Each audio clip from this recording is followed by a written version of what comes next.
நீங்கள் பார்த்துக் கொண்டிருப்பது உங்கள் விஜய்.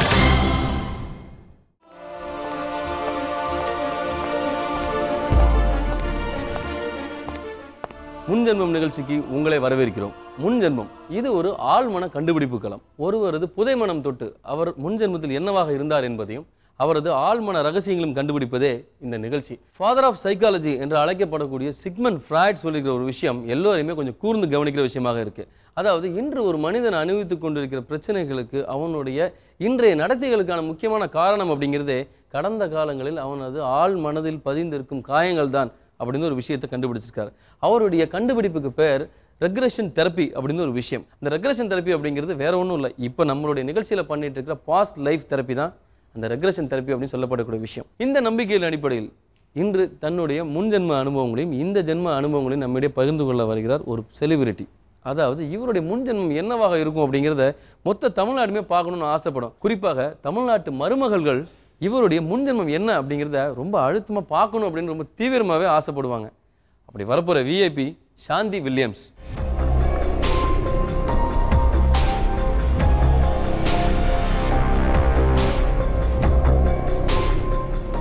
மேடம் வணக்கம். மேடம் வணக்கம். மேடம் உங்களை பார்த்தோன்னே ஒரு கேள்வி கேட்கணும்னு ரொம்ப நாள் ஆசை. உங்கள் மாமியார் யார்? அவங்க எப்படி இருப்பாங்க? அவங்க எப்படி அன்பாக இருப்பாங்களா, பண்பாக இருப்பாங்களா? எங்கள் மாமியார்னு சொல்லணும்னா ரொம்ப தங்கமானவங்க. ஓ, ரொம்ப தங்கமானவங்க. ரொம்ப தங்கமானவங்க, ரொம்ப பொறுமையானவங்க, அமைதியாக இருப்பாங்க. எனக்கு அவங்க மாமியாரை கிடச்சது நிஜமாகவே போன ஜென்மத்தில் நான் பண்ண புண்ணியம் தான் நினைக்கணும். ஆமாம். இந்த கேள்வி நானாக கேட்கல, தமிழ்நாட்டில் இருக்கிற மருமகள்கள் சார்பாக இந்த கேள்வி நான் கேட்குறேன். நான் ஆக்சுவலாக முன்ஜென்மம் இது சார்ந்த நம்பிக்கைகள் உங்களுக்கு இருக்கா? முன்ஜென்மம் நான் நிறைய படிச்சிருக்கேன். சின்னதில் குமுதத்தில் எல்லாம் வந்திருக்கு முன்ஜென்மம் பற்றி நிறைய விஷயங்கள் படிச்சிருக்கேன். அப்போ நான் சின்ன குழந்தையாக எனக்கு அவ்வளோவா தெரியாது. நிறைய அப்பா படித்து இது பண்ணுறதை பார்த்துருக்கேன். இந்த மாதிரி முன்ஜென்மம் பற்றி ஒரு குழந்தை எங்கேயோ பிறந்தது அந்த மாதிரிலாம் சொல்கிறது கேட்டிருக்கேன். அதனால் எனக்கு ஒரு சின்ன நம்பிக்கை அதில் எப்போவுமே உண்டு. ஓகே, முன்ஜென்மம் பற்றின அனுபவங்கள் அப்படிங்கிறது நீங்கள் கேள்விப்பட்டிருக்கேன் அப்படின்னு ஒரு விஷயம் சொன்னீங்க. இந்த சாதாரணமாக சொல்லுவாங்களா ஆன்மாக்கள் உலகம், ஒரு பேய், மூட நம்பிக்கைகள், இந்த மாதிரி விஷயங்கள் பற்றி நீங்கள் உங்களுக்கு எந்த அளவுக்கு அதில் நம்பிக்கைகள் இருக்குது? ஆன்மாக்கள் கண்டிப்பாக இருக்காங்க. ஏன்னா நான் சில அனுபவங்கள் எனக்கு இருக்கு. அதில் அனுபவங்கள் இருக்கு. அனுபவங்கள் இருக்கு. பேய்ன்னு நம்ம அவங்கள சொல்லக்கூடாதுங்க. அவங்களும் ஒரு ஆன்மாக்கள் தான். அவங்களும் மனுஷங்களாக வாழ்ந்து போனவங்க தான். அதனால அவங்கள நம்ம அந்த மாதிரி ஒரு வார்த்தையில சொல்லும்போது தான் அவங்களுக்கு அது கோபம் வருதுன்னு எனக்கு தோணுது. நிறைய பேர் இந்த சின்ன வயசுலேயே அவங்கள அறியாமே அவங்க போய் இந்த சூசைட் பண்ணிக்கிறது அந்த மாதிரி இருக்கிறதெல்லாம் அந்த ஆன்மாக்கள் எல்லாம் அவங்களுக்கு நேரம் முடியாததுனால அவங்க அலைஞ்சிட்டு இருக்காங்க அப்படின்னு சொல்லுவாங்க. அதுலேயும் நல்லது இருக்குது, கெட்டது கெடுதல் செய்யறதுக்குன்னு வர்றது தான் எல்லாரும் பேய் பேயின்னு சொல்லி ஐயோ பேய் வந்துருச்சு, பேய் இது பண்ண போகுது, பேய் அதை பண்ண போகுது அப்படிங்கிறாங்க. என்னை பொறுத்த வரைக்கும் நான் பார்த்த எல்லா ஆன்மாக்களுமே நல்ல ஆன்மாக்கள் தான். எதுவுமே பார்த்ததுன்னு சொல்ல முடியாது. என்னோட எக்ஸ்பீரியன்ஸ் என்ன அவங்கள நான் பார்க்கல. ஆனால் நான் இருந்த வீட்டில் எல்லாமே ஒவ்வொருத்தரும் ஒவ்வொரு இடத்துல இருந்தாங்க. அவங்க அவங்களுடைய ஒவ்வொரு அசைவுகள், அவங்களுடைய ஒவ்வொரு விஷயங்கள் அவங்க பண்ணுறது, திடீர்னு நான் உட்காந்துட்டு இருப்பேன், வீட்டில் யாரும் இருக்க மாட்டாங்க. பெரிய டாக்டர் மேரேஜ் முடிச்சு ஹைதராபாடில் இருந்தா, சின்ன டாக்டரு நைட் ஷிஃப்ட், அவங்க கால் சென்டரில் வேலை செய்கிறதுனால அவங்க ஈவினிங் போனாங்கன்னா நெக்ஸ்ட் டே மார்னிங் தான் வருவாங்க. சன்னும் 2 பேரும் வீட்டில் இருக்க மாட்டாங்க. அந்த டைம் பார்த்தா அந்த ஒரு வீட்டில் இருக்கும்போது நைட்டில் ஒரு 7:30 8 o'clock தனியாக ஹாலில் அப்படியே உட்காந்து டிவி பார்த்துட்டே இருப்பேன். திடீர்னு டோர் மூடும், திடீர்னு டோர் ஓப்பன் ஆகும். அப்படியெல்லாம் சில அனுபவங்கள். அதே மாதிரி பின்னாடி ஃப்ரிட்ஜு பின்னாடி வச்சுருந்தோம். அந்த ஃப்ரிட்ஜை யாரோ திறந்து மூடுற மாதிரியெல்லாம் எனக்கு சவுண்டெல்லாம் கேட்டுச்சு. அப்போ நான் நினச்சேன், என்ன ஒரு சமயம் எலி ஏதோ மேலே ஓடுதோ அப்படி சொல்லி மெதுவாக போய், எனக்கு பயமாக தான் இருக்கும், இருந்தாலும் மெதுவாக போயிட்டு லைட்டெல்லாம் போட்டு எல்லாம் பார்த்தா ஒன்றுமே இருக்காது, எல்லாம் நார்மலாக சாதாரணமாக தான் இருக்கும். அது என்ன வீடு? எத்தனை வருஷமாக அந்த வீட்டில் இருக்கீங்க? நாங்கள் கிட்டத்தட்ட ஒரு 3.5 years அந்த வீட்டில் இருந்தோம். ஆனால் எல்லாருமே ஆச்சரியப்பட்டாங்க, இந்த வீட்டில் நீங்கள் அப்பார்ட்மெண்ட்டில் இண்டிவிஜுவல் ஹவுஸ் தான், மாடியில் இருந்தோம் நாங்கள். கீழே அதே நேரத்தில் கீழே ஒரு டெனன்ட் வந்தாங்க. அவங்க வந்து ஒரு நாள் ரொம்ப கஷ்டப்பட்டு என்னை கூப்பிட்டு சொன்னாங்க, எனக்கு ஒரு மாதிரி சூசைட் பண்ணிக்கோன்னு சொல்லுது, எனக்கு முடியல, அதனால நான் போகிறேன்னு சொல்லிட்டு அந்த அம்மா என்ன பண்ணிட்டாங்க, வீடெல்லாம் விட்டுட்டு அவங்க மதரோட வீட்டில் போய் இருந்துட்டாங்க. அம்மா வீட்டில் போய் இருந்துட்டு அவங்க ஹஸ்பண்ட் தான் திங்ஸ் எல்லாம் அதுக்கப்புறம் 1 வீக் அப்புறம் எல்லாம் ஷிஃப்ட் பண்ணி எடுத்துகிட்டு போனாங்க. அதுக்கப்புறம் இருந்தோம் நாங்கள் அங்கே. அந்த அனுபவம் எப்படி இருந்தது? முதல்ல நீங்கள் சொல்ல மாதிரி ஒரு ஆன்மா அதோடைய ஏற்பட்ட உங்களுக்கான தொடர்பு எப்படி இருந்தது? இல்லை, அந்த வீட்டில் ஒருத்தர் இப்போ வயசான ஒருத்தர் இறந்துட்டாரு அப்படின்னு சொன்னாங்க. வயசான ஒருத்தர் இறந்துட்டாரு, கால் சறுக்கி மேலேருந்து ஏதோ எடுக்க போகும்போது கால் தவறி அவர் விழுந்துட்டாரு அப்படின்னாங்க. ஆனால் அவர் அந்த இறக்குறதுக்கு ஒரு 3 நாளுக்கு முன்னாடி அவர் சொல்லியிருக்காரு, இந்த மாதிரி வந்து நான் அவங்க ஒய்ஃப் ஏதோ கேட்டதுக்கு உங்களுக்கு வயசாகி போயிடுத்துன்னா நீங்கள் ஏன் இப்படி இருக்கீங்க, சுப்பா எப்போ பார்த்தாலும் ஏன் வருத்தப்பட்டுட்டே இருக்கீங்க அப்படின்னு கேட்கும்போது அவர் சொல்லியிருக்காரு, இல்லை நான் வந்து எனக்கு சாவவே மாட்டேனா, நான் வந்து 90 வயசு வரைக்கும் நான் உயிரோடு இருப்பேன் அப்படின்னு சொல்லியிருக்காராம். அது சொல்லி 3ஆவது நாள் தான் அவர் இறந்துட்டார். அது இன்னொரு விஷயம் நான் என்ன சொல்ல வரேன்னா, இதை வந்து மூட நம்பிக்கைன்னு சொல்லுவாங்க சிலவங்க சொல்லுவாங்க, அதெல்லாம் எதுவும் கிடையாது, சும்மா அவங்க மூட நம்பிக்கை ஏதோ ஏதோ இதாக கதையாக சொல்கிறாங்க அப்படின்வாங்க. நான் உணர்ந்த விஷயங்கள் இது எல்லாமே நான் நிஜமாகவே 100க்கு 100% இதை உணர்ந்த ஒரு விஷயந்தான் நான். இல்லை, அஃப்கோர்ஸ் நீங்கள் சொல்கிறத இப்போ என்னாலே நம்ப முடியல தான். நான் ஒரு பார்வையாளனாக நீங்கள் ஏதோ சொல்கிறீங்க அப்படின்னால கேட்டுட்டு இருக்கிறேன். பட் ரொம்ப ஆச்சரியமாக இருக்குது இந்த விஷயம் அப்படிங்கிறது. உங்களை வேறு ஏதாவது தொந்தரவுகள் பண்ணியிருக்காது? இல்லை, என்னை தொந்தரவெல்லாம் எதுவும் பண்ணலை. இந்த மாதிரி கொஞ்சம் சவுண்ட்ஸ் எல்லாம் வரும், அந்த மாதிரி இருக்கும். என்னோடய செகண்ட் டாட்டர் வந்து கொஞ்சம் ஒரு 2-3 தடவை அந்த மாதிரி ஃபீல் ஆயிருக்காங்க. அவங்க சொன்னாங்க, ஏதோ ஒரு மாதிரி டிஸ்டர்பன்ஸாக இருக்குது, எனக்கு சரியாக தூங்க முடியல, படுத்தா யாரோ நடக்கிற மாதிரி இருக்குது, போகிற மாதிரி இருக்குது, வர மாதிரி இருக்குமா, பெட்ரூமில் ஒரு மாதிரியாக இருக்குன்னு சொல்லிவிட்டு அவள் மிட் நைட் எழுந்திரிச்சு எங்களோட வந்து படுப்பா. சில நேரத்தில் ஒரு மாதிரி டிஸ்டர்பன்ஸாக இருக்குது, என்னன்னு தெரியல அப்படின்னு. சரி பரவாயில்ல வந்துடுன்னு சொல்லிவிட்டு அப்புறம் நான் கொஞ்சம் நேரம் மதருக்கு ப்ரே பண்ணிவிட்டு அப்படியே படுத்துருவோம் நாங்கள். உண்மையிலே நீங்கள் ஸ்ட்ராங் லேடியாக தான் இருப்பீங்கன்னு நினைக்கிறேன் நான். இப்போ உங்களோட இந்த மேடையில் பகிர்ந்துக்கிறதுக்கு யார் வந்திருக்காங்க மேடம்? என்னோட பெரிய பொண்ணு தன்யா வந்திருக்கா. சாந்தி வில்லியம்ஸ் அவங்க பேசிகிட்டு இருக்கிற ஒரு விஷயங்களுமே உண்மையிலே எனக்கு பெரிய ஆச்சரியத்தை ஏற்படுத்துகிற விஷயமா இருக்குது. இது மட்டும் கிடையாது, இன்றைக்கி அவங்களோட இந்த மேடையை பகிர்ந்துக்கு வரப்போகிறது அவங்களுடைய டாட்டர் மிஸ்ஸஸ் தன்யா. அவங்க எந்த மாதிரியான ஆச்சரியத்தை நமக்கு ஏற்படுத்த போகிறாங்க அப்படிங்கிறத இன்னும் கொஞ்ச நேரத்தில் பார்க்கலாம்.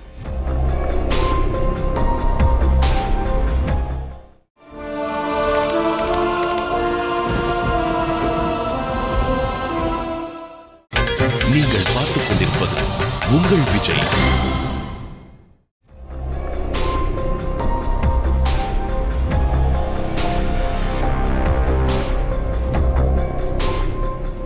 உங்கள் அம்மா வீட்டில் எப்படி ரொம்ப அமைதியாக இருப்பாங்களா, பாசமாக இருப்பாங்களா, எப்படி இருப்பாங்க? ரெண்டுமே நீங்கள் சொல்கிற மாதிரி தான் இருப்பாங்க. ரெண்டுமே பாசமாக இருப்பாங்க, அன்பாக இருப்பாங்க. கண்டிப்பாக. டிவியில் அவங்களோட நடிப்பு இதெல்லாம் பார்த்தீங்க அப்படின்னா எல்லாருமே உண்மையிலே அவங்க சொன்ன மாதிரி ஒரு வெறுப்பு ஏற்படுத்துகிற மாதிரியான இல்லை கோபம் வர்ற மாதிரியான ஒரு கேரக்டர் நடிச்சிட்டு இருக்காங்கல்ல. இதை நீங்கள் உங்கள் ஃப்ரெண்ட்ஸ் இவங்கெல்லாம் என்ன சொல்லுவாங்க இந்த கேரக்டர்ஸ் பற்றி? எப்படி சொல்லணும்னா எல்லாருக்கும் ரொம்ப பிடிக்கும். எல்லாருக்கும் பிடிக்கும். பயங்கரமாக இருக்காங்களே. ஆனால் வீட்டுக்கு வரும்போது எல்லாரும் வீட்டுக்கு வருவாங்க. ஸோ அம்மாவோட கேரக்டர் நல்லாவே தெரியும். என் ஃப்ரெண்ட்ஸ் எல்லாமே முக்கால்வாசி சைல்ட்ஹுட் ஃப்ரெண்ட்ஸ் தான். ஸோ வீட்டுக்கு வந்தாங்கன்னா ஆண்டி இப்படி நடிக்கிறாங்கன்னா அவங்க வீட்டில் அவங்க பேரண்ட்ஸ் சொல்லுவாங்கல்ல, நீ வாமா கூட்டிகிட்டு போகிறேன் ஆண்டி எப்படி இருக்காங்கன்னு பாருன்னு சொல்லி கூட்டிகிட்டு வந்து காமிச்சிட்டு போயிடுவாங்க. ஸோ யாரும் திட்ட மாட்டாங்க. இப்போ உங்கள் வீட்டில் அப்படின்னு எடுத்தீங்க அப்படின்னா கிட்டத்தட்ட இந்த ஆன்மாக்களோட நாங்கள் வாழ்ந்துட்டுருக்குறோம் அப்படிங்கிற மாதிரி அம்மா ஒரு விஷயம் சொன்னாங்க. இது எந்த அளவுக்கு ட்ரூ? நீங்கள் பார்த்துருக்கீங்களா? எப்படி ஃபீல் பண்ணுறீங்க அதை? கண்டிப்பாக. நாங்கள் அந்த வீடு ஷிஃப்ட் பண்ணுறோம். இவங்கெல்லாம் சொல்லுவாங்க, நான் நிறைய தடவை இருந்திருக்கேன் வீட்டில் தனியாக. எனக்கு எதுவும் அந்த மாதிரி ஃபீல் பண்ணது கிடையாது. ஷிஃப்ட் பண்ணி என்ன பண்ணோம், என்னோடய மேடு வந்து என்ன பண்ணாங்க, டாய்லெட்லாம் க்ளீன் பண்ணி கொடுக்கலாம். யூஸ்வலி நாங்கள் வீடு ஷிஃப்ட் பண்ணும்போது நல்லா க்ளீன் பண்ணி கொடுத்துட்டு தான் ஷிஃப்ட் பண்ணுவோம். ஸோ நானும் அவங்களும் போயிட்டுருக்கோம். போயிட்டு வீடு நான் சொன்னேன், நீங்கள் க்ளீன் பண்ணிட்டுருங்க, நான் தோ வந்துடுறேன்னு சொல்லிவிட்டு என்ன பண்ணேன், பால்கனியில் வந்து நின்றுட்டு இருந்தேன். திடீர்னு அவங்க வந்துட்டு ஓடி வராங்க, அம்மா யாரோ வந்து என் பேர் சொல்லி கூப்பிடுறாங்கன்னு. நீங்கள் கூப்பிட்டீங்களா? நாங்கள் இல்லையே, நான் கூப்பிடலையே உங்களை அப்படின்னு சொன்னோடனே, இல்லைம்மா நீங்கள் தான் கூப்பிட்டீங்க, உங்கள் வாய்ஸில் தான் கூப்பிட்டாங்க. இல்லைப்பா நான் கூப்பிடல, நான் இப்போ தான் வெளியில் வந்தேன்னு. பார்த்தா அவங்க டேப் க்ளோஸ் பண்ணிட்டு வந்த டேப் வந்து ஓப்பனாக இருந்தது. நான் சொன்னேன், முதல்ல நீ கிளம்பு, நம்ம போயிடலாம். எனக்கு ரொம்ப பயம், நான் தனியாலாம் இருக்க மாட்டேன். என் ஹஸ்பண்ட் வந்து ரொம்ப கிண்டல் பண்ணுவார். கேட்டை திறந்து விட்டுட்டு, தனியாக வீட்டில் இருக்கும்போது கேட்டை திறந்து விட்டுட்டு பேய் வந்து திறந்துருச்சுன்னு சொல்லி என்னை ரொம்ப பயமுறுத்துவாங்க, தனியாக ஹைதராபாத்தில் வீட்டில் இருக்கும்போது. ஸோ எனக்கு ரொம்ப பயம், அதனால் கூப்பிட்டுட்டு லாக் பண்ணிட்டு வந்தாச்சு. அதுக்கப்புறம் இவங்க நிறைய விஷயம் சொல்லியிருக்காங்க. தங்கச்சி தம்பிங்க எல்லாருமே சொல்லுவாங்க, நைட் ஆனால் டெரஸ்க்கு போனால் ரொம்ப ஒரு மாதிரியாக இருக்கும், ஏதோ ஒன்று நடக்கிற மாதிரிலாம் இருக்கும்னுவாங்க. முன் ஜென்மம் சார்ந்த நம்பிக்கைகள் உங்களுக்கு இருக்கா? முன் ஜென்மம் இல்லை. இவ்வளோ பேய் இருக்குது, பிசாசு இருக்குது, இந்த விஷயங்கள்லாம் நம்புறீங்க, முன் ஜென்மம் இல்லைன்னு சொல்கிறீங்க. முன் ஜென்மம் பற்றி நான் ரொம்ப கேள்விப்பட்டதும் இல்லை, படித்ததும் இல்லை. அம்மா வந்து படிச்சிருக்காங்க, நான் இது வரைக்கும் கேள்விப்பட்டதும் இல்லை, படித்ததும் இல்லை. அஃப்கோர்ஸ் விஜய் டிவியில் இந்த ப்ரோக்ராம் பார்த்து தான் ஐ வாட்ச் திஸ் ப்ரோக்ராம். அப்போ தான் வந்துட்டு I come to know so much of experiences. உங்கள் அம்மா முன் ஜென்மத்தில் என்ன சொல்லியிருக்காங்க அப்படின்னு பார்க்கறதுக்கு முன்னாடி ப்ரெசன்ட் லைஃப் பற்றி உங்கள் அம்மா என்ன சொல்லியிருக்காங்க அப்படிங்கிறத இப்போ நம்ம பார்க்கலாம். பாசமுள்ள அம்மாவாக, கொடுமைக்கார மாமியாராக, ஒரே கதாபாத்திரத்தின் மூலமாக எதிர் எல்லைகளை தொடுபவர் சாந்தி வில்லியம்ஸ். 1980 வெளிவந்த நெஞ்சத்தை கிள்ளாதை படத்தில் நடித்து திரையுலகில் தன் பயணத்தை தொடங்கியவர். மிருதுவான குரல், மென்மையான உடல் மொழி என்று பெயரைப் போலவே நேரிலும் சாந்தகுமாரியாக காட்சியளிப்பவர். ஆனால் இவரது மனதிலும் வாழ்க்கை பற்றிய கேள்விகள் இருக்கிறது. வறுமையும் செம்மையும் பருவகாலங்கள் போல சுழற்சியாக வருவது ஏன்? எதுவும் நிரந்தரமில்லை என்ற எண்ணம் எப்போதும் இருப்பது எதனால்? பேய்களின் உலகம் இவருக்கு புரிந்திருப்பது ஏன்? திடுக்குதல் கேள்விகளோடு முன்ஜென்ம பயணம் ஆரம்பமாகிறது. உங்க பேர் என்னம்மா? பேர் சாந்தகுமாரி. சாந்தகுமாரி. ஓகேம்மா. என்ன பண்ணுறீங்கம்மா? நான் நடிச்சிட்ருக்கேன். எத்தனை வயசுலேருந்து நீங்கள் நடிக்க வந்தீங்க? நான் 11 வயசுலேருந்து 11 வயசுல நடிக்க வந்துட்டீங்களா? என்ன தமிழ் படம் பண்ணீங்களா இல்லை என்ன படம் பண்ணீங்க? இல்லை, மலையாள படம் பண்ணேன். மலையாள படம் பண்ணீங்க. உங்களுக்கு இந்த ப்ரொஃபஷன் பிடிச்சிருக்கா? எனக்கு ரொம்ப பிடிச்சிருக்கு. கல்யாணம் ஆயிருக்கு இல்லையா உங்களுக்கு? கல்யாணம் ஆயிடுச்சு. சரிம்மா. குழந்தைகள் எல்லாம் இருக்காங்க? 4 பிள்ளைங்க. 4 பிள்ளைங்க இருக்காங்க. சரிம்மா. வேறு ஏதாவது கனவுகள் உங்களை பயமுறுத்தி இருக்கா சின்ன வயசுலேருந்து? பேய் கனவோ ஏதாவது கனவுகள் உங்களை பயமுறுத்தி இருக்கா? பேய் கனவுன்னு சொல்ல முடியாது. பேய் கனவுகள் அப்படின்னு நான் சொல்ல முடியாது. ஏன்னா நான் நிறைய பேய்களோட வாழ்ந்துட்டு இருக்கேன். என்ன சொல்லுங்க அதை பற்றி? நான் போகிற வீடுங்க எல்லாமே பேய் வீடுங்களாக தான் இருக்கும். ஓ, அதனால அங்கே இருக்கிற பேயின்னு அவங்கள நான் சொல்ல மாட்டேன். ஏன்னா அந்த ஆன்மாக்கள் வந்து நல்ல ஆன்மாக்கள். ஏன்னா நான் 3.5 வருஷம் ஒரு வீட்டில் இருந்தேன். அந்த வீட்டில் வந்து ஒரு பெரியவர் இறந்துட்டாருன்னு சொன்னாங்க. சரி. ஆனால் அந்த இறந்து போனவர் வந்து அந்த வீட்டில் வராரு, அந்த வீட்டில் யாரும் இருக்க விடல. ஆனால் நான் அந்த வீட்டில் 3.5 வருஷம் வாழ்ந்தேன். 3.5 வருஷம் நான் தனியாக ஹாலில் உட்காந்துருக்கும்போது ஃப்ரிட்ஜு திறந்து மூடுற சத்தம் கேட்கும், திடீர்னு எங்கள் வீட்டு டோர் க்ளோஸ் ஆகும். இந்த மாதிரி சவுண்ட்ஸ் எல்லாம் நான் நிறைய கேட்டிருக்கேன். அதனால ஒரு வீட்டில் இருக்கும்போது தாயும் குழந்தையும் அந்த வீட்டில் இருக்குது அப்படின்னு சொன்னாங்க. ஒரு நாள் என் பசங்கள்லாம் ரொம்ப டிஸ்டர்பன்ஸாக இருக்குமா, கஷ்டமாக இருக்குது அப்படின்னு சொல்லும்போது என் மனசுலேயே தோணுச்சு, அவங்கக்கிட்ட நம்ம பேசணும் அப்படின்ட்டு. ஒரு நாள் நைட்டு யாரும் இல்லை, பசங்கள்லாம் நைட் ஷிஃப்ட் போயிட்டாங்க, நான் தனியாக தான் ரூமில் படுத்திருந்தேன். சரி. அப்போது எனக்கு இன்னும் ரொம்ப உடம்பு சரியில்லாமல் போயிடுச்சு. சிக்கன் குனியா வந்து படுத்த படுக்கையாக இருந்து அதான் கொஞ்சம் அப்படியே இருக்கேன். ஆனால் யாரும் இல்லை, தனியாக தான் படுத்திருந்தேன் ரூமில். அப்போ திடீர்னு என்னமோ ஒரு நாள் அப்படியே எனக்கு மனசில் தோணுச்சு, நம்ம வந்து என் காலில் வழியாக அப்படியே விறுவிறுன்னு ஏற ஆரம்பிச்ச உடனே நான் சொன்னேன், நீ யாராக இருந்தாலும் சரி, என்னவா இருந்தாலும் பரவாயில்ல, இது உன்னோட வீடு, நான் தான் இங்கே வாடகைக்கு வந்திருக்கேன், நான் வாடகைக்கு தான் இருக்கேன், இந்த வீடு என் சொந்தம் கிடையாது, அதனால தயவு செஞ்சு என்னை தொல்லை பண்ணாத. உன்னை நான் தொல்லை பண்ணலை, உன்னை நான் ஏதாவது சொன்னேன்னா தொல்லை பண்ணலைல்ல, நீ இந்த வீட்டில் கெட்ட ஆன்மாவோ நல்ல ஆன்மாவோ எனக்கு தெரியாது, ஆனால் நீ நல்ல ஆன்மாங்கிறத நான் நம்புகிறேன், அதனால நீயும் உன் குழந்தையும் இந்த வீட்டில் தாராளமாக இருக்கலாம், உங்களுக்கு என்ன வேணுமோ அதை நான் பண்ணுவேன். அதே மாதிரி ராத்திரியில் நாங்கள் சாப்பிட்டு முடிச்சிட்டா கூட ஏதாவது ஒரு சாப்பாடு டைனிங் டேபிள் மேலே இருக்கும். கேட்டிருக்கீங்களா எதுக்கு இந்த ஆன்மாக்கள் இப்படி துன்புறுத்துது, ஏன் இவங்க அப்படி, அதை பற்றி ஏதாவது கேட்டிருக்கீங்களாம்மா? ஏன்னா நிறைய பேருக்கு இந்த பிரச்சனை இருக்குது. வீட்டில் மாதத்தில் அமாவாசை முடிஞ்ச 3ஆவது நாள் ரத்தம் பார்ப்பேன் நான். மாசத்துல அமாவாசை முடிஞ்ச 3ஆவது நாள் நான் ரத்தம் பார்த்துருக்கேன் எங்கள் வீட்லையா? ரத்தம், ஆமாம் ரத்தம். யாராவது ஒருத்தர் கை வெட்டிப்பாங்க, இல்லைன்னா ஏதோ கை கிழிச்சுக்கும், ஏதாவது ஒன்று ஆகும், ரத்தம் சிந்தும். நீங்கள் நம்புறீங்களா தனியா இதை? இது அம்மா சொல்கிற விஷயங்களா? இப்போ அவங்க சொல்லியிருக்கிற விஷயங்கள் நீங்களும் பார்த்தீங்க இல்லையா? ஆமாம். ஏன்னா அந்த வீடு நாங்கள் ஷிஃப்ட் பண்ணி வந்தோம் இல்லையா, அந்த மேட் வந்து என்ன ஆயிடுச்சு, நாங்கள் ஷிஃப்ட் பண்ணிட்டு வந்த ஒரு வித்தின் அ வீக் வந்துட்டு இறந்து போயிட்டாங்க. காசு வாங்கிக்க வரல. அவங்க ஹஸ்பண்ட் வந்துட்டு அழுதுட்டு வந்து நிற்கிறாரு. நிற்கிற போது நான் கேட்டேன், எங்கே ஜெயா எங்கன்னு கேட்டால் இறந்துட்டாமா அப்படின்றாங்க. பயங்கர ஷாக். ஏன்னா என் குழந்தைய வந்து அவங்க தான் வந்து குளிப்பாட்டி, நான் ஆஃபீஸ் போகிற டைமில் குளிப்பாட்டி ரெடி பண்ணி அவனை பார்த்துப்பாங்க வீட்டில் இருந்து. இது வந்து கரெக்டாக அந்த வீடு ஷிஃப்ட் பண்ண முன்னாடியே வந்துட்டு யாரோ வந்து வீட்டுக்கு வந்து அந்த பெரியவர் வந்து சொன்னார். சொன்ன உடனே வந்து உடனே நாங்கள் வீடு ஷிஃப்ட் பண்ணிட்டோம். வித்தின் 5 daysல வந்துட்டு அட்வான்ஸ் கொடுத்துட்டு பக்கத்தில் ஃப்ளாட்டுக்கு மாற்றிட்டோம். இதுக்கு முன்னாடி நீங்கள் இருந்தீங்கன்னா இங்கே யாராவது ஒருத்தர் இறந்துருவாங்கன்னு சொன்னாங்க வீட்டில். நாங்கள் சரி எதுக்கு யாரோ நல்லது சொல்லும் போது நம்ம கேட்டுக்கலான்னு சொல்லிட்டு உடனே நாங்கள் கிளம்பியாச்சு.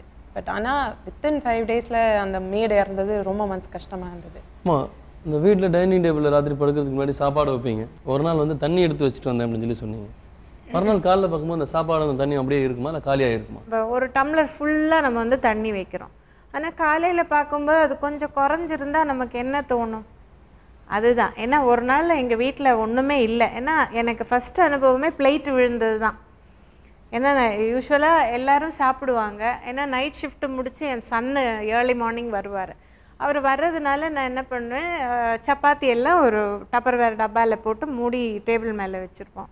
சில கரீஸ் எல்லாம் உள்ளே வைக்க முடியாது. ஈவினிங் இந்த நைட்டு தான் பண்ணியிருப்பேன். அதனால் வெளியிலேயே இருக்கும். அவன் வந்து காலையில் 4:30 3:30க்கு வந்து அந்த நேரம் அவன் சூடு பண்ணிகிட்டு இருக்க முடியாதுன்னு. அந்த பொருளெல்லாம் இருக்கும்போது எனக்கு அந்த சவுண்டெல்லாம் எதுவுமே வந்ததில்லை. ஆனால் வந்து பர்டிகுலராக அந்த டே வந்து எதுவுமே இல்லை வீட்டில். ஆக்சுவலி பார்த்தா நானே ஒன்றுமே சாப்பிடலை.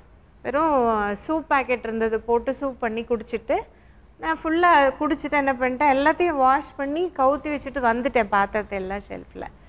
அதுக்கப்புறமா தான் அதாவது அந்த ரேக்கு வந்து அது இது இருக்குது, சப்போர்ட் இருக்குது, சப்போர்ட்டுக்குள்ளே தான் போட்டிருக்கு அந்த பிளேட். அதுலேருந்து அந்த பிளேட் எகிரி கீழே விழணுன்னா அப்போ அதுக்கு வந்து சாப்பாடு அங்கே இல்லை. டெய்லி ராத்திரியில் அங்கே ஃபுட்டு இருக்கும்.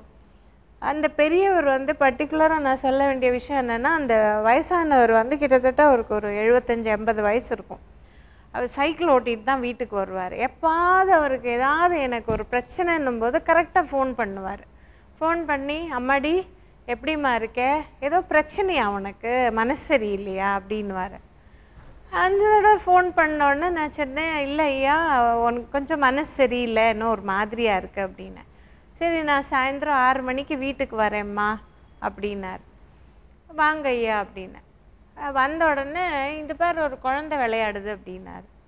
குழந்தைன்னா என்னோடய கிராண்ட்சன்னும் இல்லை அன்னைக்கு வீட்டில், அவங்களும் இங்கே வெளியில் போயிருந்தாங்க. அவன் சொன்னேன், குழந்தையா, இங்கே யாரும் குழந்தை இல்லையே, ஒரு பொம்பளை குழந்தை விளையாடிட்டு இருக்கு பாரு அப்படின்னார். ஒரு அம்மா குழந்தை இந்த வீட்டுக்குள்ளே இருக்காங்க அப்படின்னாங்க. அப்படி சொன்ன உடனே ஆக்சுவலி பார்த்தா அவர் ரொம்ப தெய்வ பக்தி உள்ள ஒருத்தர், பயங்கரமான தெய்வ பக்தி உள்ளவர். அப்போ சொல்லும்போது நான் சொன்னேன், என்ன அப்பா சொல்கிறீங்க அப்படின்னா, இல்லைம்மா இங்கே இருக்காங்க, அதனால் நீ வந்து பார்த்து இதாக இருந்துக்கோ, அவங்க ஒன்றும் உன்னை தொல்லை பண்ண மாட்டாங்க, நீ அவங்கள தொல்லை பண்ணாத அப்படின்னு சொல்லிட்டார். நான் அதோட ஒன்றுமே இது பண்ணுறதில்ல. ஆனால் அவர் சொல்லிட்டு போன அந்த வார்த்தை என்னோடய மனசில் எப்போவுமே இருந்துகிட்டே இருந்தது. அதோட சில உணர்வுகள் வந்து எனக்கு அங்கே ஃபீல் ஆச்சு. அந்த இடங்களில் சில நேரத்தில் வந்து நான் தனிமையாக இருக்கும்போது அதெல்லாம் நான் ஃபீல் பண்ணியிருக்கேன். அது வந்து என்னுடைய உள்ளே இருக்கிற அந்த பயமா அப்படின்னு எல்லாம் கேட்பாங்க. ஆனால் நிஜமாகவே அந்த பயம்லாம் எதுவுமே கிடையாது எனக்கு. ஆனால் வந்து நான் சில விஷயங்கள் அங்கே உணர்ந்தப்போ தான் சரி, ஒரு குழந்தை, அந்த குழந்தை வந்து என்ன பண்ணும், அது ஆன்மாவாக இருந்தாலும் அதுக்கு பசிக்கும் போல் இருக்காத உட்காந்து சாப்பிடுவேன். ஒரு நாள் அவர் சொன்னார், உங்கள் வீட்டு டேபிளில் அது உட்காந்து சாப்பிட்டுட்டு இருக்குமா சாப்பாடு அப்படின்னு. உடனே தான் அதுலேருந்து எப்போவுமே ஒரு ப்ரெட்டாவது அந்த டேபிள் மேலே இருக்கும். ரொம்ப ஆச்சரியமாக இருக்குது. அதாவது மின்சாரம் வந்த பிறகு நாட்டில் பாதி பேய்கள் காணாமல் போயிடுச்சு அப்படின்னு சொல்லி சொல்லுவாங்க. இன்றைக்கும் பேய்கள் சார்ந்த நம்பிக்கைகளும் இது சார்ந்த விஷயங்களும் கிராமப்புறங்களில் தான் அதிகமாக இருக்குது அப்படின்னு எல்லாருமே நம்பிட்டு இருக்கிறாங்க. ஆனால் இன்றைக்கி சாந்தி வில்லியம்ஸ் இவங்க ஏதோ அவங்களுடைய நடிப்பு, அவங்களுடைய சீரியல் அனுபவங்கள், அது சார்ந்த விஷயங்கள், முன்ஜென்ம விஷயங்களை பற்றி தான் பேச போகிறாங்க அப்படின்னு நினச்சா, இப்போ அவங்க பேசிகிட்டு இருக்கிறது அப்படிங்கிறது ஒரு திகில் படம் பார்த்த உணர்வு அவங்கள்ட்ட பேச பேச எனக்கு ஏற்பட்டுக்கிட்டே இருக்குது. இன்னும் ஏராளமான விஷயங்கள் இருக்குது. இடைவேளைக்கு பிறகு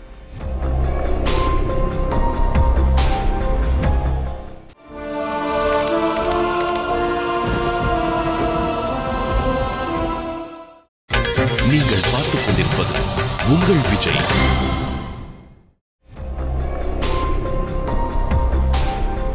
மீண்டும் முன்ஜென்மம் நிகழ்ச்சிக்கு உங்களை வரவேற்கிறோம். அதாவது சாந்தி வில்லியம்ஸ் மேடம் பேசுகிற விஷயங்கள் எல்லாமே ரொம்ப ஆச்சரியமாகவும் திகிலூட்டும் விதமாகவும் இருந்தது. அதை தாண்டி அவங்க டாக்டர் என்ன சொல்ல போகிறாங்க அப்படின்னு கேட்டால் அது இதை விட பெரிய ஆச்சரியத்தை ஏற்படுத்துகிற விஷயமாகத்தான் இருந்தது. இன்னும் இந்த ப்ரெசன்ட் லைஃப்பில் அவங்க சந்தித்த பல விஷயங்களை இப்போ நம்மளுடைய கிளிப்பிங்ஸில் சொல்லியிருக்கிறாங்க. அதை இப்போ பார்க்கலாம். கண்ணுக்கு தெரியாவிட்டாலும் பேய்களின் நடமாட்டத்தை என்னால் உணர முடிகிறது. அவர்களை என்னால் சாந்தப்படுத்த முடிகிறது. நம்பிக்கையுடன் ஒலிக்கும் சாந்தி வில்லியம்ஸின் குரல் நம் மனதில் அதிர்வலைகளை உண்டாக்குகிறது. இந்த தைரியத்தை தந்தது அவரது கடந்த காலமா? அங்கு அவர் காண்பது வாழ்க்கையின் நிதர்சனத்தை சொல்கிறதா? சில நிமிடங்களுக்கு பிறகு. சரிம்மா, நம்ம 50 வயசுலேருந்து இப்போ அப்படியே ஒரு 40 வயசுக்கு போகிறோம். அப்போ அங்கே வாழ்க்கை எப்படி இருந்ததுமா? என் வாழ்க்கை ரொம்ப கஷ்டமாக தான் இருந்ததுமா. ஏன்னா எல்லாத்தையும் இழந்துட்டோம்மா. சொத்து சுகம் எல்லாத்தையும் இழந்துட்டு நடு ரோட்டில் நிற்கிற நிலைமையில வந்துட்டோம். அப்படி இருக்கும்போது தான் நான் தீர்மானம் பண்ணேன், நடிக்கணும், என் கணவரை பார்த்துக்கணும், அவருக்கு எல்லாம் செய்யணும். அவர் நல்லா இருந்த காலத்தில் சம்பாதிச்சு எங்களை எல்லாம் காப்பாற்றினாரு. அவர் இப்போ வந்து படுக்கிற சூழ்நிலை வரும்போது அவரை நம்ம காப்பாற்றணும்னு சொல்லி நான் வந்து நடிக்க போகலாம் அப்படின்னு முடிவு பண்ணி நடிக்க வந்தேன். ரைட்டுங்க. சரி, இப்போ நம்ம 40 இயர்ஸ்லேருந்து அப்படியே கொஞ்சம் கொஞ்சமாக குறைச்சி 30 வயசுக்கு போகிறோம். நீங்கள் எங்கே இருந்தீங்க, என்ன பண்ணீங்க, அங்கே அதெல்லாம் ஞாபகம் வருது, சொல்லிட்டே வாங்க.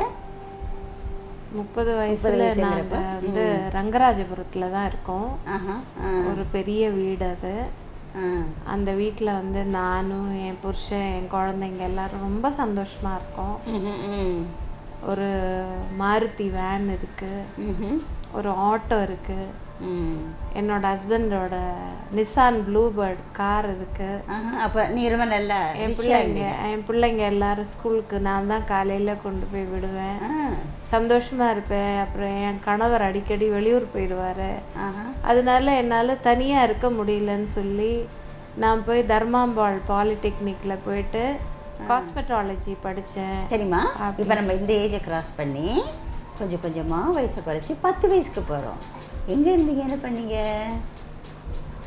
வயசுல ரோட்ல ஸ்கிப்பிங் விளையாடிட்டு. ஸ்கிப்பிங் விளையாடுறீங்க? என்ன கலர் ட்ரெஸ் போட்டிருக்கீங்க? White colour skirt. White colour தான் பிடிக்குமா?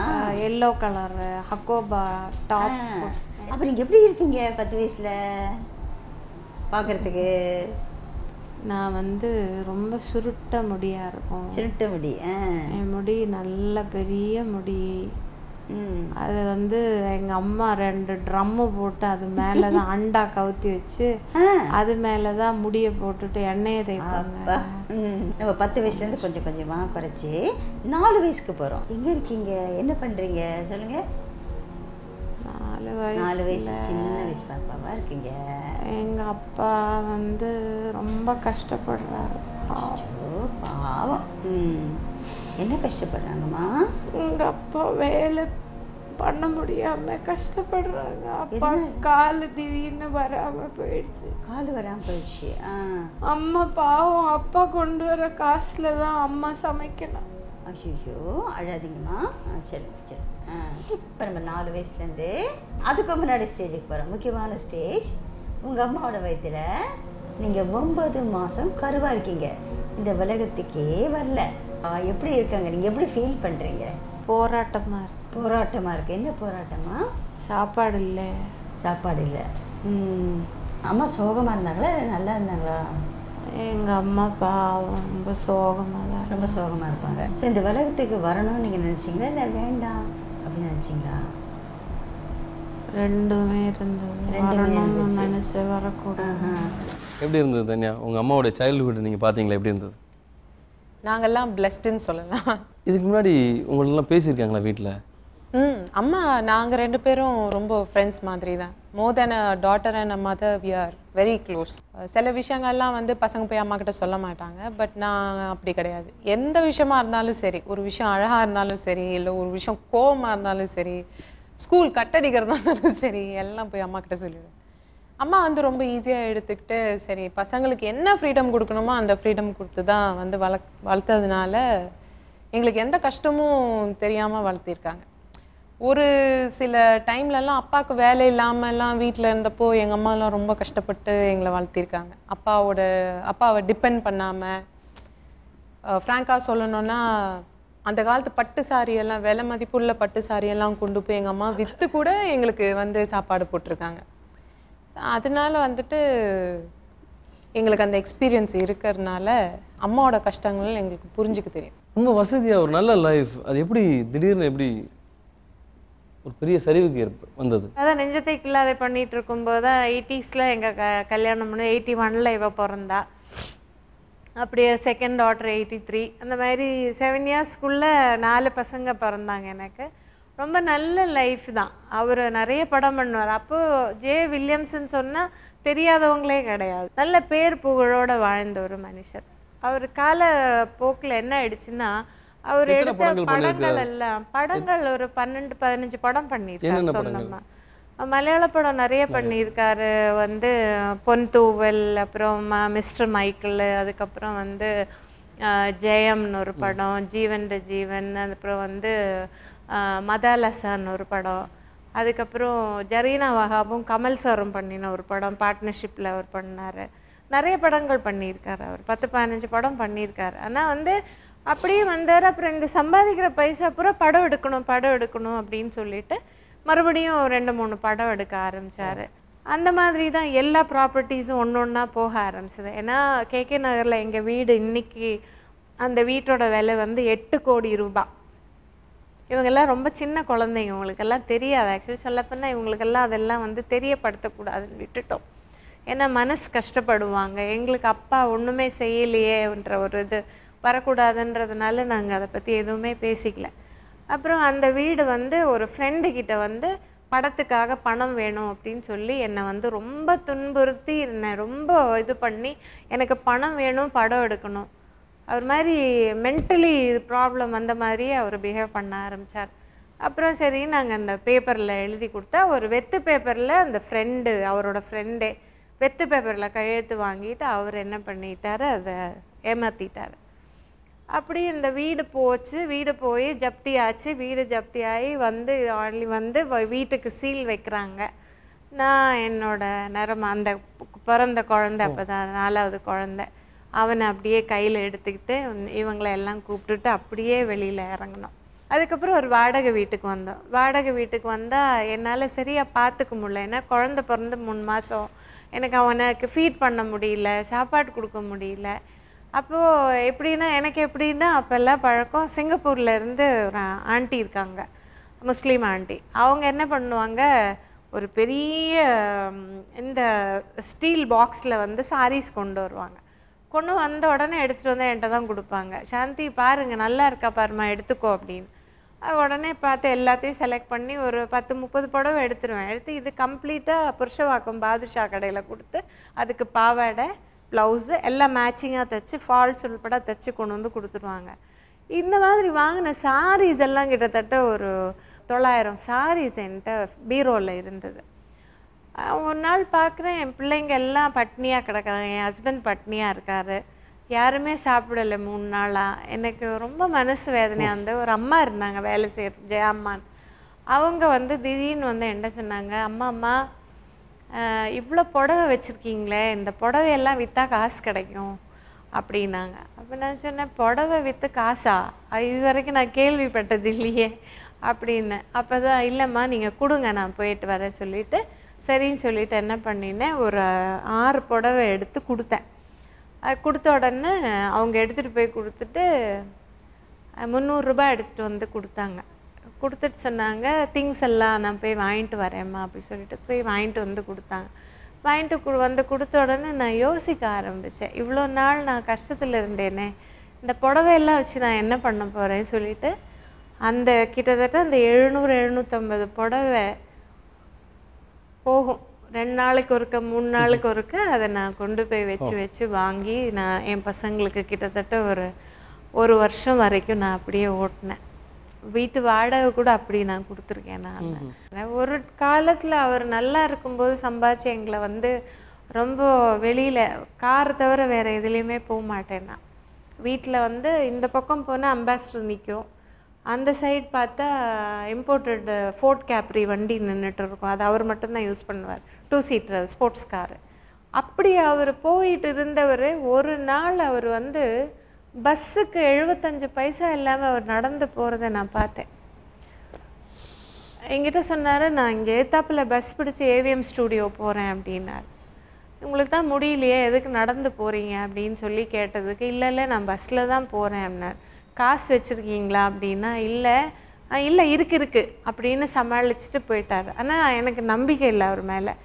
சரி, பஸ் ஸ்டாண்டில் வந்து நான் வந்து என்ன பண்ணேன், வெளியில் வந்து இப்படி பார்த்தேன். பார்த்தா அப்படியே முடியாமல் அந்த காலை வச்சுட்டு அவர் நடந்து போகிறத பார்த்தோன்னே எனக்கு என் நெஞ்சை வெடிச்சிரும் போல ஆயிடுச்சு.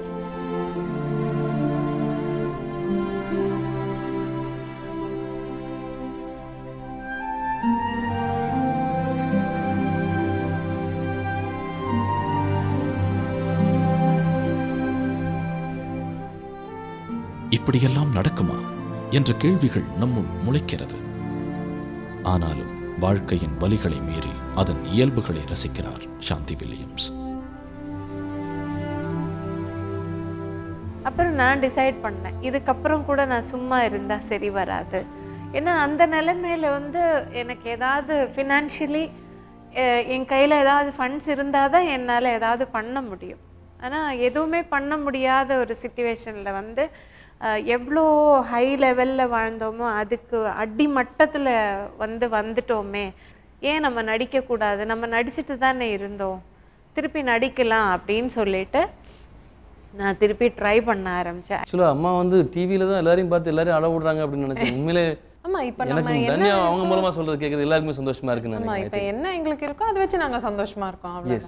நாளைக்கு பற்றி நாளைக்கு லைஃப் நாளைக்கு வாழலாம், நாளைக்கும் நல்லா தான் இருக்கும், அவ்வளோதான். இதுக்கு முன்னாடி அம்மாவுடைய பாஸ்ட் லைஃப் என்ன அப்படிங்கிறது, இது வரைக்கும் நீங்கள் ப்ரெசென்ட் லைஃப் பார்த்தீங்கல்ல, அம்மாவுடைய பாஸ்ட் லைஃப் என்னென்னு தெரிஞ்சுக்கிறதுக்கு முன்னாடி எங்களுடைய கிளினிக்கல் சைக்காலஜிஸ்ட் வேதமல்லிகா அவங்கள இங்கே ஸ்டேஜுக்கு கூப்பிடலாம்.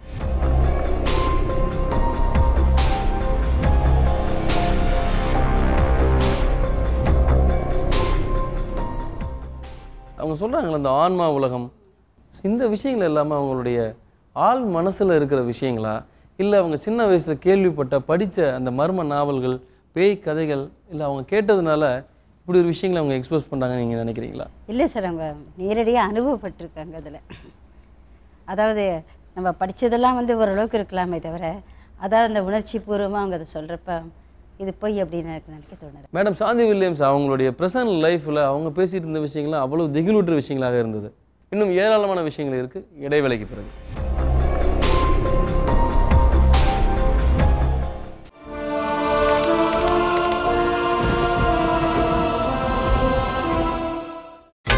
நீங்கள் பார்த்துக் கொண்டிருப்பது உங்கள் விஜய்.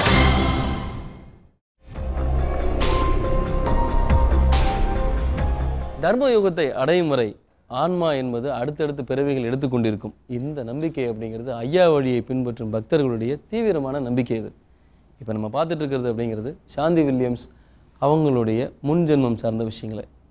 இப்போ நம்ம பார்க்குறது அவங்களுடைய பாஸ்ட் லைஃபுடைய அடுத்த கட்டம். இந்த பூமியில் உள்ள எல்லோருக்கும் சேர்த்தே விடியல் ஆரம்பமாகிறது. சாந்தி வில்லியம்ஸின் மனதில் இந்த எண்ணம் எப்போதும் இருக்கிறது. அதற்கான ஆரம்பம் முன்ஜென்மத்தில் புதைந்திருக்கிறது.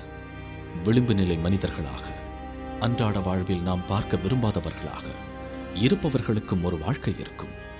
இந்த கேள்வியை அவரது முன்ஜென்மம் தந்திருக்கிறது. நாம் எதிர்பாராத அனுபவத்தை நமக்கு காட்டுகிறது சாந்தி வில்லியம்ஸின் முன்ஜென்ம பயணம். ரொம்ப கஷ்டப்பட்டு அந்த அம்மா வயிற்றுல இருந்து நான் வெளியே வந்தேன்னா, ஆனா வயிற்றுக்குள்ள இருக்கும்போது நான் அழுதேன். வயிற்றுக்குள்ள இருக்கும்போது அழுதியம்மா? எதுக்காக அழுத? ரெண்டுமே இல்லாத ஜென்மமா பிறக்க போறேன் அப்படின்னு நினைச்சேன். அதனால வயிற்றுலயே நான் பொணமா போயிடணுமேன்னு நினைச்சேம்மா. அந்த கருவிலேயே என்ன அழிச்சிடணும் நான் நினைச்சேன். நடு ரோட்ல எங்க அம்மா என்ன பெத்தாங்க. நடு ரோட்ல தான் பிரசவமே ஆச்சு. நாய் வந்ததும்மா. நாய் வந்துச்சா? நாய் வந்ததும்மா. நான் பிறந்த உடனே அந்த நாய் வந்துதாம்மா என்னை இழுத்துச்சு. நாய் வந்துதான் இழுத்துச்சாங்கள? நாய் வந்து இழுத்து போட்டுச்சுமா. மனுஷங்க யாரும் இல்லையா? யாருமே இல்லை. யாருமே இல்லை. அப்பா அப்பா அப்பா இல்லைம்மா, யாரோ ஏமாத்திட்டாங்க. யாரும் ஏமாத்திட்டாங்க உங்களை, அதனால தான் அப்பான்னு யாரும் பக்கத்தில் இல்லை. சொல்ல போனா எங்க அம்மா ஒரு பைத்தியம்.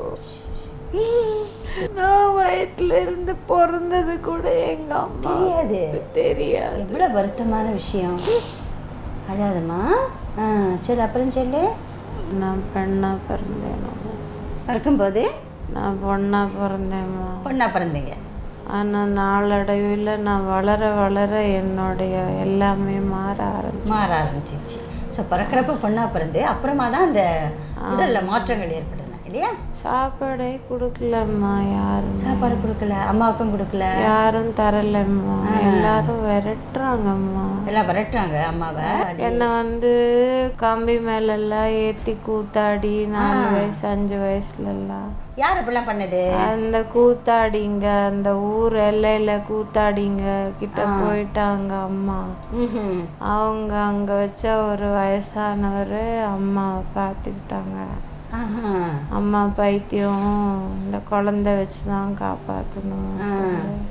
என்ன அந்த கூத்தாடி கும்பலில் போட்டு நான் கூத்தாடி மாதிரி காசு கொடுப்பாங்க. எல்லாரும் பார்த்து சிரிப்பாங்க. நான் கிழிஞ்ச ட்ரெஸ் போட்டிருக்கேன். கடைக்கு போனால் கை விட்டு சிரிச்சுட்டு கிழிச்சு விட்டுடுவாங்க. அப்புறம் என்னாச்சுமா? எத்தனை காலம் நீங்கள் உயிரோடு இருந்தீங்க? போனேம்மா. ஒரு இடத்துக்கு போனா என்ன மாதிரியே 10 பேர் உட்கார்ந்தாங்க. ஓ, உங்களை மாதிரியே 10 பேர் இருந்தாங்க. உன்னோட எல்லா வயசுல பெரியவங்க. உங்களோட பெரியவங்க. சரி, எந்த இடம் அது? இந்த இடம் எனக்கு தெளிவா தெரியல. சரி, சொல்லுங்க. அவங்க எல்லாம் சேர்ந்து என்னை பார்த்த உடனே, வா நீ எங்க ஏனோ இங்கே தான் வாழணும் அப்படின்னு சொன்னாங்க. அப்படின்னு சொல்லி உங்களுக்கு சாப்பாடு கொடுத்தாங்களா?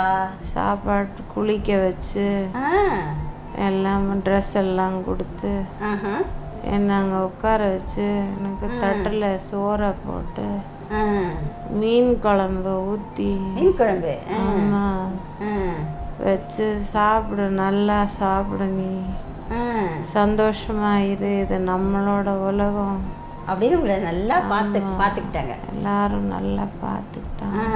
அதில் ஒரு அம்மா, நான் தான் உனக்கு அம்மா, இனிமே நீ என்ன அம்மான்னே கூப்பிடு. அந்த அம்மா பேரு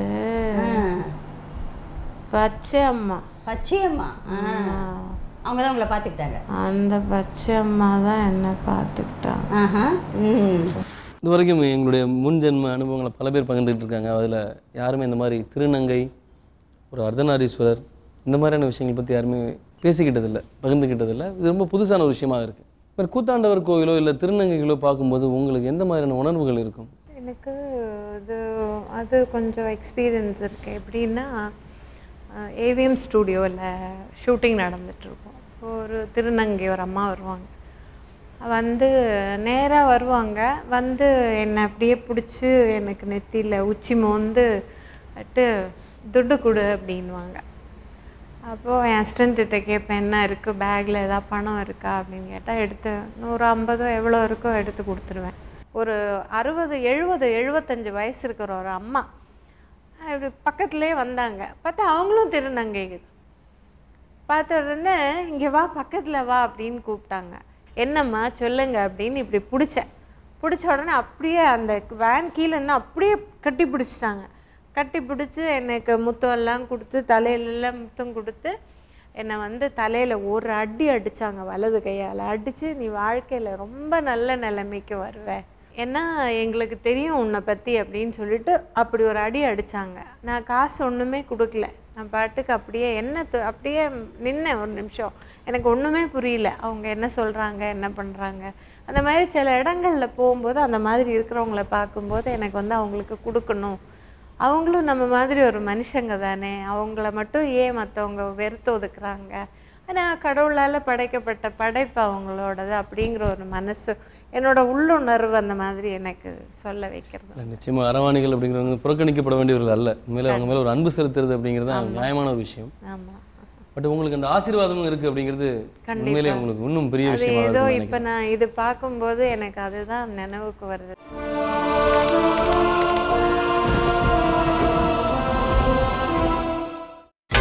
நீங்கள் பார்த்துக் கொண்டிருப்பது உங்கள் விஜய். நான் doctor Vedamalika, medical psychologist, hypnotherapist and positive therapist. So இந்த பாசிட்டிவ் தெரப்பியை யூஎஸில் படிச்சுட்டு இதில் டீப்பாக நான் வந்து ரிசர்ச் பண்ணிகிட்ருக்கேன். இப்போ நம்ம ஹிப்னோதெரப்பினா என்னென்னு பார்க்கலாம். ஹிப்னோதெரப்பியை பற்றி தெரிஞ்சுக்கணுன்னா முதல்ல மனசை பற்றி தெரிஞ்சுக்கணும். மனசு அப்படின்னா நம்மளுக்கு 2 மனசு இருக்குது. வெளி மனசு, அதாவது conscious mind, and subconscious mind அப்படின்னா உள் மனசு. ஸோ நம்ம என்ன பண்ணுறோம் ஹிப்னோதெரப்பியில் அப்படின்னா, வெளி மனசை, அலைப்பாயிற வெளி மனசை அமைதிப்படுத்திட்டு சக்தி வாய்ந்த உள் மனசை அப்ரோச் பண்ணுறோம். அந்த உள் மனசில் தான் எல்லா நினைவுகளும் பதிஞ்சிருக்கு. அதாவது நம்முடைய இந்த ஜென்மத்தில் சைல்டுஹுட்டில் நடந்த நிகழ்ச்சிகள் எல்லாமே இதில் தான் பதிஞ்சிருக்கு. இப்போது ரெக்ரேஷன் அப்படி சொல்கிறோம். ரெக்ரேஷன் அப்படின்னா ஒரு 41 வயசு இருக்கிற ஒருத்தரை அப்படியே ஏஜை படிப்படியாக குறைச்சி 41, 40, 38, 37 அப்படி கொஞ்சம் கொஞ்சமாக குறைச்சி சைல்டுஹுட்டுக்கு கொண்டு போகிறோம். ஏன்னா சின்ன வயசில் நடந்த நிகழ்ச்சிகள் ரொம்ப ரொம்ப முக்கியமானதுன்னு சொல்லலாம். சின்ன வயசுலேருந்து அப்படியே 0 ஸ்டேஜ், அதாவது கருப்பருவம், அந்த வூம் ஸ்டேஜ், அந்த வூம் ஸ்டேஜில் கூட நிறைய டிஸார்டர்ஸ் வர சான்சஸ் இருக்குது. அதில் அந்த வூம் ஸ்டேஜில் வந்து அவங்க எப்படி இருந்தாங்க, அந்த தாவியோட உணர்வுகளை குழந்தை எப்படி பிரதிபலிக்குது, இது எல்லாம் வந்து நம்ம பார்க்குறோம். ஸோ சப்கான்ஷியஸ் மைண்டில் எல்லா நிகழ்ச்சிகளுமே பதிவாகி இருக்குது. இந்த ஹிப்னோதெரப்பியில் நம்மளுக்கு அது ஆன்சர் கிடைக்கல, 0 ஸ்டேஜ் வரல போய் கூட ஆன்சர் கிடைக்கல அப்படின்னா தான் என்ன பண்ணுறோம், பாஸ்ட் லைஃப் தெரப்பி அப்படிங்கிற முன்ஜென்ம இதுக்கு வந்து போகிறோம். இதை முற்பிறவி மருத்துவம் அப்படின்னு சொல்லலாம். சரி, முற்பிறவி மருத்துவம் அப்படின்னா அது வந்து என்ன அப்படின்னா, நம்மளுக்கு இந்த ஜென்மத்தில் நாம் ஃபேஸ் பண்ணுற பல பிரச்சனைகளுக்கு, அது மன ரீதியாக இருக்கலாம், உடல் ரீதியாக இருக்கலாம், வாழ்க்கை ரீதியாக இருக்கலாம், கர்மா சம்மந்தப்பட்டதாக இருக்கலாம். ஸோ இப்படிப்பட்டதுக்கெல்லாம் காரணம் வந்து அந்த பாஸ்ட் லைஃப்பில், அதாவது நம்ம கடந்த பிறவைகளில் ஒளிந்திருக்கும். சாந்தி வில்லியம்ஸ் அவங்க பேசிகிட்டு இருந்த விஷயங்கள் உண்மையிலே அவங்களுடைய முன்ஜென்மம் என்ன அப்படிங்கிறது நம்மளை எல்லாரையும் விட தமிழ்நாட்டில் இருக்கிற பெண்கள், குறிப்பாக மருமகள்கள் எல்லாருக்குமே தெரிஞ்சுக்கணும்னு ஆசைப்படுவாங்க தான். ஆனால் இந்த முன்ஜென்மம், இந்த ஷோவில் அவங்களுடைய இன்னொரு முகத்தை, இன்னொரு லைஃப்பை பார்த்தாங்க அப்படின்னா எல்லோருக்குமே அவங்க மேலே ஒரு மிகப்பெரிய ஒரு உயர்ந்த அபிப்பிராயங்கள் வரும் அப்படின்னு நினைக்கிறேன். அது மட்டும் கிடையாது, வாழ்க்கையில் கஷ்டம் அப்படிங்கிறது ரொம்ப சாதாரணமான ஒரு விஷயம். அதை கடந்து வர்றது அப்படிங்கிறது தான் எப்போவுமே சேலஞ்சிங்கான விஷயம் அப்படின்னு சொல்லுவாங்க. அதுக்கு ஒரு மிகப்பெரிய உதாரணம் மேடம் சாந்தி வில்லியம்ஸ். மீண்டும் அடுத்த வாரம் மற்றும் ஒரு சிறப்பு விருந்தினருடனும் அவரது முன்ஜென்ம ரகசியங்களுடனும் உங்களை சந்திக்கும் வரை உங்களிடமிருந்து விடைபெறுவது உங்கள் ராஜநாராயணன்.